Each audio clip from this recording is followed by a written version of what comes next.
শুধুমাত্র একটি শর্তে মোস্তাফিজকে পুরো আইপিএলের জন্য এনওসি দিল বিসিবি। এবারের আইপিএলে মোস্তাফিজুর রহমান খেলবেন কলকাতা নাইট রাইডার্সের হয়ে। বাংলাদেশিদের মধ্যে রেকর্ড ৯ কোটি ২০ লাখ রুপিতে তাকে দলে টেনেছে কেকেআর।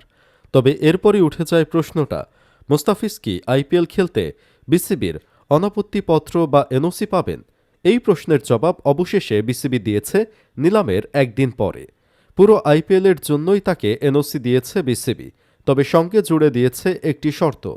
বিসিবি সভাপতি আমিনুল ইসলাম বুলবুলকে এ বিষয়ে গতকাল জিজ্ঞেস করা হলে তিনি জানান, মুস্তাফিজকে যে ডিপার্টমেন্ট দেখে সেটা ক্রিকেট অপারেশনস।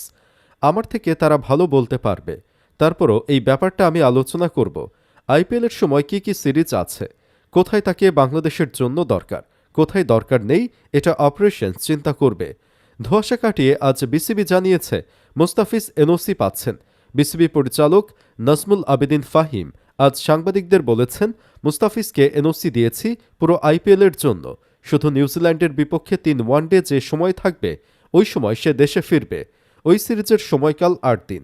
আসছে বছর বাংলাদেশ ও নিউজিল্যান্ড মুখোমুখি হবে ৩ ম্যাচের সিরিজে। সূচি ঠিক হয়নি এখনও, তবে আইপিএলের সময় যে এই সিরিজ তা একরকম নিশ্চিত। আগামী মার্চ এপ্রিলে হতে পারে সিরিজটি। ওদিকে আইপিএল আগামী ২৬ মার্চ শুরু হয়ে শেষ হবে আগামী ৩১শে মে। ফলে মাঝের ৮ দিন বাংলাদেশে থাকলেও বড় অংশ মিস করার সম্ভাবনা খুবই কম মুস্তাফিজের।